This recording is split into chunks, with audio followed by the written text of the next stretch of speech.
Hello बच्चों।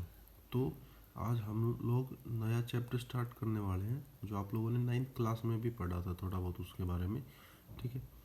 Chapter का नाम है motion in a straight line. ठीक है।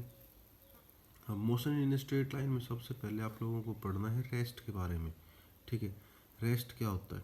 रेस्ट होता है an object is said to be at rest if it does not change its position with respect to time. यानी कि टाइम बढ़ता जा रहा है लेकिन उसकी पोजीशन वहीं पे है, चेंज नहीं हो रही। ठीक है। तो वो कहलाएगा रेस्ट में। ठीक है। एग्जाम्पल है book lying on A table.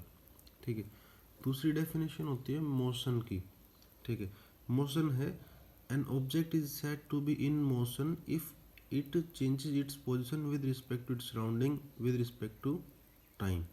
ठीक है। यानी कि अगर ऑब्जेक्ट अपनी पोजीशन चेंज कर रहा है with respect to its surrounding and with respect to its time, यानी कि टाइम भी बदल रहा है, सराउंडिंग भी बदल रही है, तो पोजीशन बदलेगी और पोजीशन बदलेगी तो वो ऑब्जेक्ट कहलाएगा मोशन में।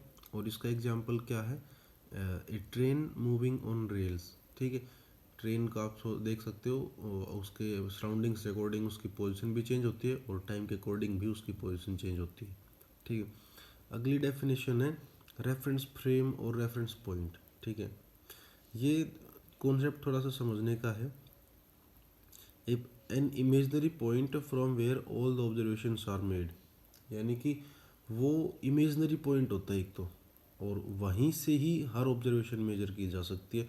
आप अगर किसी चीज़ को ऑब्जर्व कर रहे हो ना, तो जहाँ पे आप खड़े हो वो रेफरेंस पॉइंट कहलाएगा आपका। ठीक है।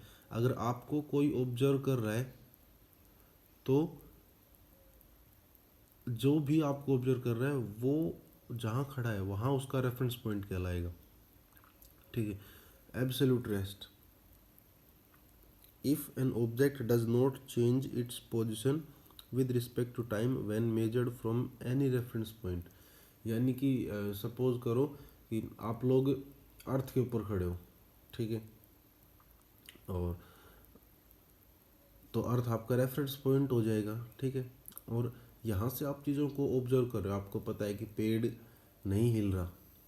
आप अगर आज देखोगे तो भी पेड़ वहीं पे है, कल देखोगे तो भी पेड़ वहीं पे है। ठीक है।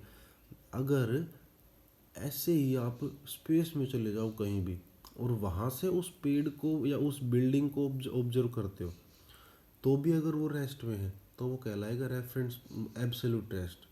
ठीक है। यानी कि an object does not change its position with respect to time when measured from any reference point.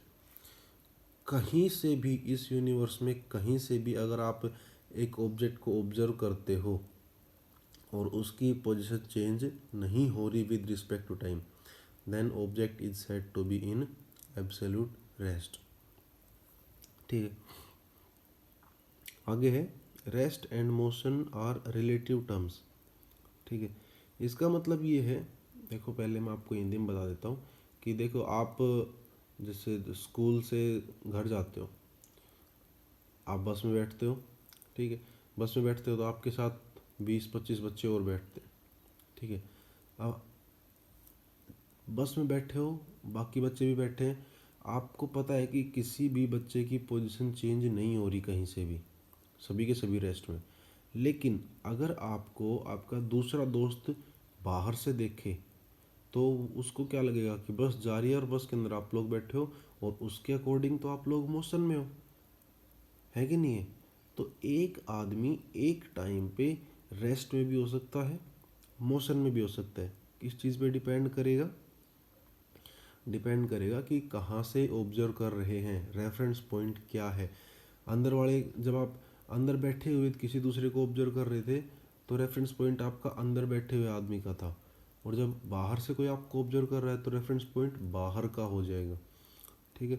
उसके बाद है no object is in the universe is at absolute rest. यानी कि इस यूनिवर्स में कोई भी ऑब्जेक्ट ऐसा नहीं है जो एब्सोल्यूट रेस्ट में, हर कोई रिलेटिव रेस्ट या रिलेटिव मोशन के अंदर है। वो मैं बता देता हूँ कैसे। आप लोग बिल्डिंग को देखते हो। ठीक है। बिल्डिंग रेस्ट में, अर्थ से आप बिल्डिंग को देख रहे हो, बिल्डिंग रेस्ट में।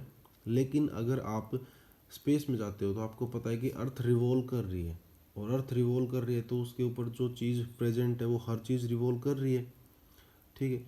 और रिवॉल्व करेगी तो उसकी पोजीशन भी चेंज होगी, सही बात है ना। तो वो रेस्ट में, एब्सोल्यूट रेस्ट में कहाँ रहा, उसकी पोजीशन चेंज होगी, ठीक है। तो ऐसे करते करते आप लोगों का लास्ट में कंक्लूजन ये निकलता है कि no object in the universe is at absolute rest, ठीक है। तो ये था आज के लिए, कल फिर मिलेंगे, बाय।